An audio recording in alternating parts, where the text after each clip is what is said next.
To another Capital Gains Tax Solutions podcast, where we believe most high net worth individuals and those who help them, they struggle with clarifying their capital gains tax deferral options. Not having a clear plan is the enemy, and using a proven tax deferral strategy such as the deferred sales trust is an amazing way for you to create and preserve more wealth.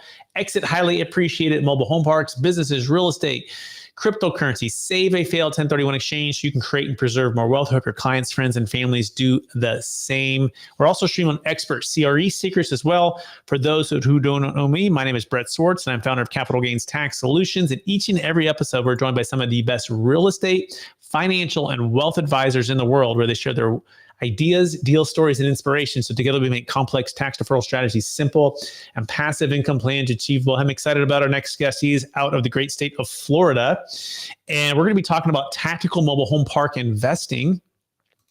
And this gentleman, he found mobile home parks back in 2015, and he instantly fell in love with the asset class, primarily due to the higher than average returns and lower than average risk. He currently owns and operates over 30 mobile home parks across 10 states, and he's always looking to grow. And he's going to talk to us about how to build wealth in mobile home park investing. Please welcome to with me, Andrew Keel. Andrew, how are you doing, sir? Doing great. Thank you so much for having me. Absolutely. And for our listeners getting to know you for the first time, would you give us a little bit more about your story and your current focus? Yeah, so I started out in real estate back in residential. I was flipping houses and wholesaling around Central Florida where I live. And through a couple of yellow letters that I mailed out, I got a lead on a couple of mobile homes, individual trailers. And I went and I bought these 2 trailers for very cheap. It was like just over $2,000 to buy 2 mobile homes that were like vinyl sided shingle roof. And I came home and I got on YouTube and said, hey, how do we make money with mobile homes? Found a guy named Lonnie Scruggs who wrote a book, Deals on Wheels, and he teaches a class. And I became a Lonnie dealer where I would sell these individual trailers on contract to an end buyer. And I did about 20 of those. That was back in 2014, 2015. And through that, I met a mobile home park owner who said, hey, he was that mentor of mine, and said, hey, you can actually make more money investing in the whole park instead of these individual trailers, which is personal property, and buying and selling, is highly taxable. So he said, hey, it's more scalable, and you don't have to have all your own money. You can syndicate. And he taught me how to pool together a group of investors that would put in the money and then get fractional ownership of the property. And me being the sweat equity partner would get a portion of that. So that my first mobile home park was in 2017 that we ended up purchasing, went to a boot camp and met a gentleman that really changed the course of my whole life. He was an executive at Goldman Sachs, and he basically wrote me a check for $5 million for me to be that sweat equity partner to go out and buy parks and fix them up. And I've been doing that ever since. Absolutely amazing. By the way, you can learn more about Andrew Keel by going to keelteam.com, and that's spelled Keel team.com, Keel team.com. Andrew, before we dive into the top secrets to tactical mobile home park investing, I believe we've each been given a couple gifts in this life. It's a couple of strengths, maybe more than a couple, but at least the top 2. I'm wondering what would you say are your top 2 strengths or gifts that you've been given, and how does it help how you help and bless people today? Yeah, no, I think that's a great question. I think number 1 would be just communication. I started out in sales before I ever got into real estate. I was selling to realtors who are salespeople themselves. So you really needed to lead with value and lead with solving problems. So I think that's the first one. The second one, I would say would be just a sense of urgency. I have a high sense of urgency, and that's something that I don't see in a lot of other people. So I think those would be my 2. Those are great strengths, communication and sense of urgency. And with that, let's dive right into the topic at hand, which is tactical mobile home park investing. So Andrew, what is the number 1 secret to success when it comes to tactical mobile home park investing?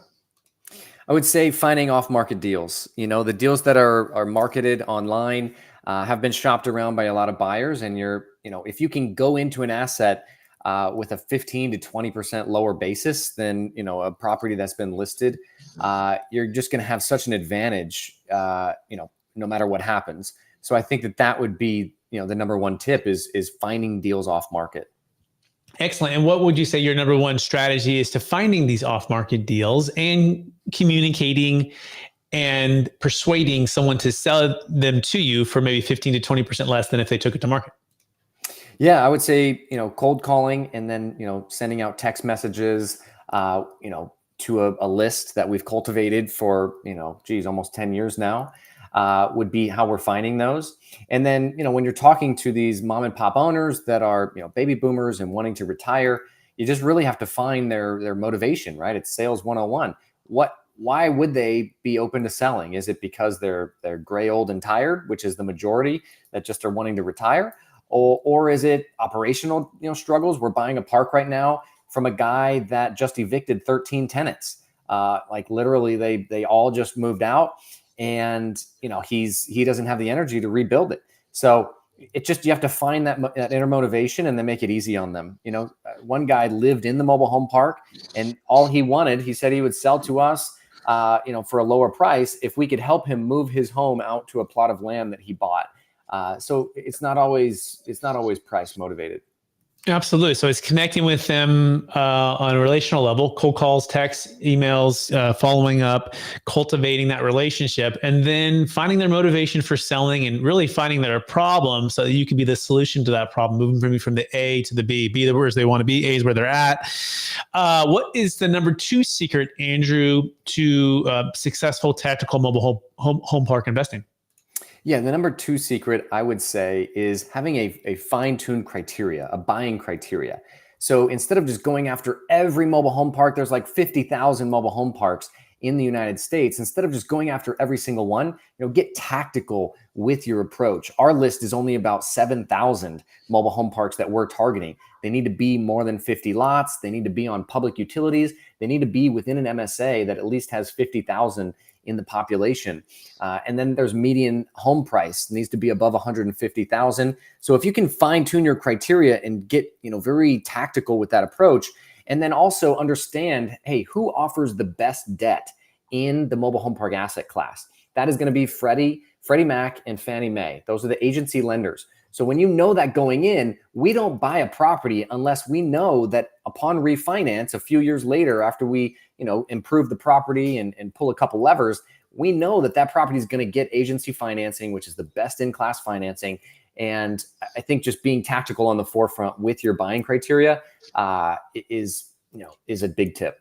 It sounds like you're starting with the end in mind for the refinance and the cash out, right? To make sense of this, and you're being very specific on the 50 plus lots, public utilities, 50,000 population, as well as $150,000 medium home price in the area, a good MSA. And then you're saying, okay, if we have that, Mr. Agency debt, and we increase the NOI by 15 or 20, 30%, would you do a cash out refi to get our money back out and keep working? Is that a fair summary, Andrew? That's exactly right. Yep. That's the strategy. Excellent. What's the number three secret to tactical mobile home park investing? The number three secret, I would say, is don't buy a mobile home park and then just jack up the rents $100 plus a month on someone. That's not how you increase the NOI efficiently and how you keep your name out of the newspaper, right? You need to go in and force appreciation by filling vacant lots, billing back for water, sewer, and trash. Improving the property, actually investing CapEx dollars, to justify the rent increases. But there's some operators out there that have gotten into the space and they kind of take the non-ethical route. They take their heart out of it. And I think that is one bad strategy that could, end you up. You could end up on the front page of the newspaper like some other operators have done recently. Okay, so a fair summary might be don't buy in jack, right? Don't buy in jack. Yeah. Do it away with the heart and add value. Fill the vacant lots. Maybe build back for some utilities. That makes some sense because utilities have shot up recently. And then add value to the park, right? Serve the community, care about the people, and then raise the rents. Is that a fair summary? That's exactly right. Right. Excellent. Is there a number four secret, or are all the secrets now gone, Andrew? Or let's just talk about a little bit about what you guys do to help people create and preserve wealth and your focus with investors that you work with. Yeah, I think, there's just from being in the space so long, right? Public utilities, is one strategy. Understanding, again, what the agency lenders require in terms of off-street parking and things like that up front, I think is what adds to our business plan and why we're tactical. We're not just buying everything under the sun. So I think that's just the biggest tip here, Brett. And then, how we help people is hey, we'll pull together investors, we'll share ownership, so they're getting the tax benefits, and then also they're getting a great return, right? Double-digit returns on their initial investment are definitely possible, right? They're not guaranteed, but they're definitely possible because we're forcing the NOI, we're forcing that appreciation. We're not betting on our ability to consistently raise rents or just cap rate compression, right? Especially in a rising rate environment like we are now. Okay, excellent. Great. I like it. I like it all. And by the way, you can learn more about Angel Keel by going to keelteam.com, keelteam.com, Keel team.com. If you're in Orlando and you close a deal with him, you find him a mobile home park. He's told me he will take you to Disney World or Universal Studios, Harry Potter World, your choice. But you need to find them that fits the box there. Okay, you got to fit that box of 50 plus, lots and the public utilities. Andrew, is that you up for that offer? If someone finds that for you, definitely in Disney World. Yeah, they want the exclusive though. They don't want just to get the tickets. They want you take them to the front of the line. The whole thing, Andrew. I would be happy to do that, Brett. Yeah, my wife used to work at Disney, so we definitely know the secrets to the time of day to go, time of year to go. So definitely could help out there. We've paid over 6-figure assignment fees to wholesalers that have brought us deals, and we've also brought in people as part of the GP equity for sourcing deals. So happy to work with anybody that reaches out. That's fantastic. So, Andrew, let's shift a little bit into capital gains tax, right? We work with mobile home park operators across the country. One of the biggest challenges when they have a fund model or a syndication is this thing called not being able to get capital in from sources that aren't either like kind and or aren't 1031 eligible. So let's start with this. What's the biggest frustration when it comes to capital gains tax, the 1031 exchange, and raising or attracting capital for your funds or your syndications when it maybe is not eligible? I think one thing that a lot of people don't understand or don't really dig into is with capital gains, we have two assets, right? There's the real estate, which is collecting lot rent income on that, and then we have the mobile homes. And in some cases, we will buy mobile homes, bring them in, and put them on the lot, and then sell them. So in some cases, we will have capital gains tax on the sale of those homes, which is the personal property. And then, obviously when we sell the real estate, that's the other thing. So we just have to make sure we're accounting for that in the first place. A lot of people don't know that you have to pay that on both. And then also I would say with the 1031 model, we haven't done that where we've exited out of a project and, given the opportunity to those investors to reinvest into another deal. So yeah, I can't really speak to that yet, Brett. Okay, well, this is a great time to be planning, by the way, because guess what? One of the biggest frustrations is a lot of the syndication groups before they work with us, if they go to exit, they've done the cost segs, they depreciate it, right? They maybe, and they don't have a lot of basis left, but it's time to harvest, right? And now they're looking at this huge capital gains tax, and it's somewhere between about 25 to 50% of their gain is going to be wiped out. And this is where we come in and we structure a plan for each partner or just the GPs. And just a couple examples real fast. We did a $13 million exit, Andrew, for 3 clients who built a car wash. Used to be an old taco stand in San Diego, and it was a couple acres, and they bought the land and they rolled the taco stand inside of the car wash and they sold it for $13 million. So they had about a 40% tax on their gain, and we were able to defer the tax, diversify the wealth, pay off their debt. But the best part is they've gone into syndications. They've diversified, which is a lot of people, they get to the point, kind of what you talked about, they get tired of the operations, they get tired of running it themselves. They just get tired. They're ready for a new season of life, yet they want to stay in the game in the sense that this is what they know, like, and trust. And so we actually did a 5-park mobile home park exit for Gary Lester, who was the W-2 guy. And he started to went to a seminar on the side, started to buy the mobile home parks, right? And he started to buy 1, 2, he got to 5. He sold it for $10 million, all 5 parks. He had huge tax. He deferred all that tax, and now he's diversified passively into different real estate syndications and funds. And this is the beauty of what we offer. It's called a deferred sales trust. You can learn more about it by going to capitalgainstaxers.com. But I'm curious, Andrew, When you hear that, like, what is that music to the ears for someone like yourself who may have, high net worth individuals that are coming out of crypto, businesses, real estate, mobile home parks, that they could just turn around all tax deferred and invest right back with you? That's amazing. Yeah, I'd love to hear about, how you avoid the tick model, right? Because we did take some 1031 funds into the TIC, tenants in common arrangement, and there was it was a little bit extra headache, right? There was like all this extra paperwork that we had to, develop from scratch with attorneys that are, $500 an hour. And that's why we've kind of said, oh geez, we might not want to do that unless we can accept, a larger amount of money, maybe $1 million or $2 million from a single investor that wants to do the 1031. So how does this deferred sales trust, help us avoid that? Yeah. So the biggest thing with the tick model is you're in what's called the blockbuster 1031 lane, right? Where you have to do the like kind, 45-day identification, 180-day close. Everything has to line up. And you've got to make this exception inside of your syndication for this little square, peg to fit, perfectly, yeah. Right? And it is. It's expensive. It's consuming. It kind of messes with your flow. The neat part of the deferred sales trust, because it's not a 1031 exchange, it comes in like a passive investor, like an LLC would. It's an accredited investor, and it simply is a way for you to just not have to change any of your workflow and to be able to keep capital flowing in. And so, for example, we work with some of the top syndication groups across the country, like a Brian Burke, a DLP Capital. We work with Dan Hanford with multifamily housing. We work with Kevin Bupp, which you might know of. And essentially what happens is when this trust closes, because it's not a 1031, it goes in like any other investor would, but it's sort of like an IRA or a 401k in the sense of a self-directed IRA, that it comes in seamlessly. It doesn't affect that. And so there's a part inside of every syndication, the Reg D, regulations talks about any entity of which all of its accredited investors or all of its owners are accredited investors. And so that's what changes the game here. You don't have to do a tick ever again.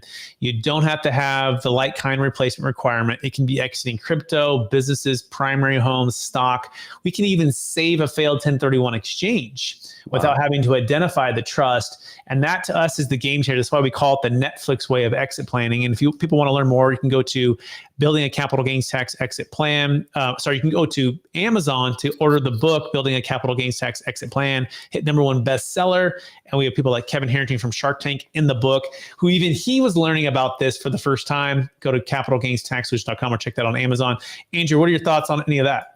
No, I love that. I think I have, several investors that this would fit for. What's the minimum gain that makes sense, to do a deferred sales trust, given the fees and things like that? Yeah, good question. We like to see $1 million net proceeds and $1 million gain per transaction and basically per client.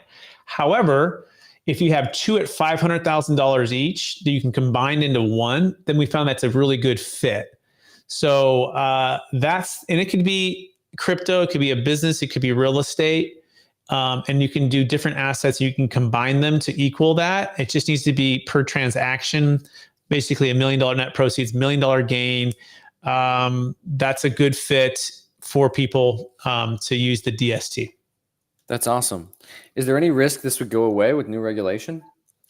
So yeah, in regards to like risk, it's really interesting, right? So the deferred sales trust, what's unique about it, it's over a 90-year tax law known as IRC 453.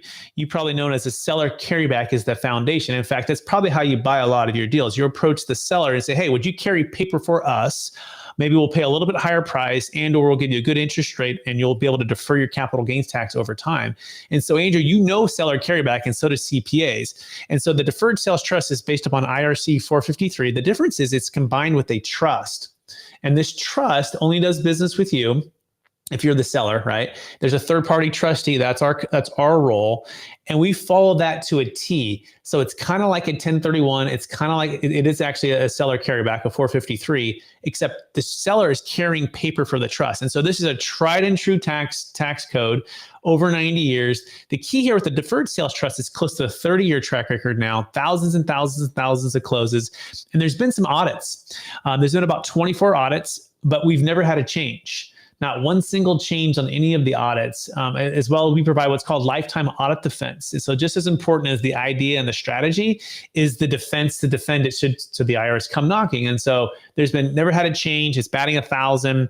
And so the track record is perfect so far, yet it is proprietary. It is protected.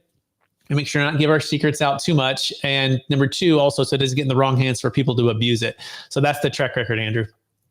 That's fantastic. Wow. Batting 1,000. You mean, can't get much better than that. You can't. And so people want to learn more, you can go to capitalgainstaxsolution.com. Now let's shift a little bit back into mobile home park investing. Andrew, I'm curious, what are you seeing in regards to opportunities? Because I feel like there's this disconnect, right? Interest rates obviously have gone higher and cap rates yet have still remained relatively not the same. We've seen some discounts happening for those that have distress, but how are you approaching sellers to make deals in today's interest rate, call it negative arbitrage environment where cap rates are lower? Yeah, it's been more difficult for sure. I think a couple of the sellers that are selling to us, we've built relationships with over the years, so they're comfortable with us. But there is still this gap, right, between, hey, interest rates are now 8%, and you're still wanting a 6 cap, 7 cap. So that doesn't really pencil out, right? Unless there's just a lot of value add where we can take this asset, buy it at a 7 cap, and make it a 10 cap by the end of year 2, because we infill a bunch of homes, we increase the income. Doing that. So I think that's really the type of deal that is a fit for us is, hey, on actuals, it's not going to look great. But by the end of year 2, end of year 3, it has to be a 10 cap or better to make the numbers work, with the interest rates we're going in at. So can I open up an idea to you for how to think about this in a kind of another dimension? It has to obviously do with tax. And I call it, there's cash flow, which is the cap rates, the IRRs, right? Mm-hmm. There's the debt flow, which we took for granted for the most part for the last 5 years, 10 years until recently, right? Mm-hmm. But then there's tax flow. And it's these three that you must balance. And if one of them is out of whack, it's kind of like driving a car with a flat tire. And most people are just focusing on cash flow, mm-hmm. and then now some debt flow. But like you're saying, they're going, if I can't get this thing to pencil because you can't sell for this price because of taxes, right? Because they're looking at what they're netting. And this is where we believe, again, the deferred sales trust is an amazing solution, because now you can bring these three together. You can say, hey, Mr. Seller, instead of selling and paying all the tax or taking all the risk for carrying paper for me, instead of having a short-term installment sale that's only 3 to 5 years and we refinance and you pay your tax anyways, why don't you do a deferred sales trust so we figure out the tax flow situation? Number two, we will buy it at a fair cap rate based upon the equity here, right? And based upon the value add. So we have our cash flow. And number three, the debt flow. You're out of debt, and we're able to make sense of this now. They can also diversify that wealth right back with you on future deals, which is nice. And they can keep some of the capital, which they probably want some liquidity, and they can put it into T-bills. They can put it into stocks if they want to. They don't have to be illiquid. And so it's when you bridge these gaps, it's kind of like when you build these relationships. And I'll be curious if you walk to them and say, hey, I want to get really tactical. I know most people are calling you saying, how do we structure the deal for price and for terms? But that term we want to look at here is the tax flow term. And what if we were to show you a way to defer 25 to 50% of your gain, yet still be able to be diversified and invest? We found it opens up the window for a new deal, because you're moving into the third dimension versus just the 2 dimension of debt flow and cash flow. You're moving into tax flow. And I'll give you a story to end with this. This was Warren and Catherine Strand. They had a $2.5 million multifamily property. They had 2 twin daughters that were 10 years old. They had kids a little bit later in life. And they are finding the toilets, the trash, the termites, they call them, the 3 T's. And they're in Taxifornia, which is kind of like the 4th T. And they're struggling with wanting to sell and wanting to diversify and have this freedom. And they have all the brokers calling them, telling them to do a 1031, do a Delaware statutory trust. And Andrew, I call to them and I go, look, we have a solution that's going to fit perfectly. And they did the deferred sales trust. We increased their NOI from $120,000 to basically $190,000 with no debt, and also diversification with the deferred sales trust. They invested into passive deals, which is what they wanted to do. But the biggest thing they said was Warren no longer had to spend his time on the 3 T's that he didn't want to spend time with, which is the toilets, trash, and termites. He traded the 3 T's for the 2 T's, which was his 2 twin daughters. And to us, that's what makes all the difference. The impact is spend time with the family, to not to be driving 2 or 3, 4 hours dealing with the toilets, trash, liability, rent control, the fires in the California, the insurance costs, the rent, all the stuff that are associated. And when we talked about that tax flow and we connected the debt flow and the cash flow, he was like, here we go. And so that's the story. By the way, if people want to learn, you can go to our YouTube channel and learn about that. Any thoughts on that, Andrew? Yeah, no, that's great. I think it could definitely help get some additional deals done. So you said that they can defer up to 25 to 50% of the gain. What do you do with the rest of it? Yeah. And so, by the way, just to clarify, they can defer 100% of the capital gains tax, right? So if they sell and they have $1 million tax liability, they can defer 100% of that. But it's important to understand that taxable gain is 25 to 50%. So if you have let's say a $5 million asset, and that $5 million asset has a $2 million liability, right? That's the tax liability there. I'm not sure what's going on with my screen there. That's really weird. But yeah, so we can defer 100% of the capital gains tax, right? And then put all the net proceeds into the trust, as long as there's not what's called bonus depreciation. That could be a little bit where we have to be taxed on that. And as long as the debt's not above your basis. So there's some nuances there that we have to work with. But again, go to capitalgainstaxsolutions.com. But once the funds are in there, you can invest, however you'd like. That's fantastic. Yeah, no, I think that's really cool. I'll be sending some sellers your way. Awesome. Happy to work with you. That being said, you ready for the lightning round, Andrew? Yeah, let's do it. All right. Knowing what you know now, if you could go back to your 25-year-old self, what's the one golden nugget make sure to tell yourself to do? I would say, find a mentor sooner.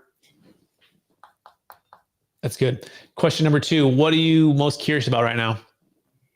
Most curious about interest rates and if they're going to stay the same, go down, go up. Isn't that the question here, right? It's been such a roller coaster, but mostly just going up, Yeah. So it's like that roller coaster that just keeps climbing.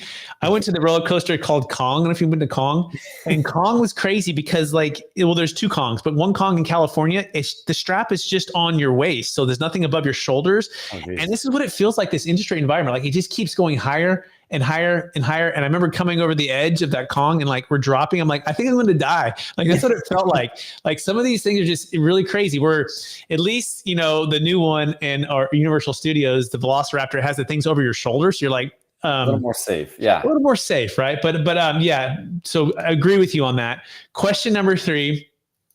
What's the number one leadership quote or theme that you strive to live by? I would say, you can't dwell on it. You can't dwell on any of it. It's a Band of Brothers quote. Good. I like it. Question number 4, I think, is the number one way you're using ChatGPT to grow your business or help be more efficient at work? Rental listings, helping us write better content in the listing descriptions. Excellent. Last question, Andrew. After all your success helping the people you've helped build wealth with mobile home park investing, what's the number one way that you stay centered in your values and stay encouraged to charge forward to reach even higher heights? Yeah, the number one way I think that I stay centered in my values is staying connected with our church, and then also looking at my values. My wife and I, have them written down in our bathroom mirror and seeing them every day. It just is that recurring reminder that, tells you, hey, what matters most, right? It's not the money. It's not the next deal. It's spending time with my kids. It's remembering, Jesus Christ and what he did for us on the cross. Amen, brother. I absolutely love that. Andrew, I want to thank you for being on our show, sharing your wisdom with us, geeking out with me with the deferred sales trust and ways we can help clients. I want to encourage you to keep using your gifts of communication and your gifts of sense of urgency to take action now. In fact, you realize you practice that urgency, right? We were literally on the show as I talked about the idea, and you're like, let's figure out a way to help clients and unlock deals right now, which I absolutely love. The gift came out live on the show. And for our listeners who want to get in touch with you, Andrew, what's the best place for them to find you? Yeah, the best place would be via our website. That's keelteam.com. That's KEELTEAM.com. team, like a basketball team.com. Feel free to fill out the contact form and we'll get in touch. Amazing. Andrew, thank you so much. I also want to thank our listeners for listening to the episode of the Capital Gains Tax Solutions podcast.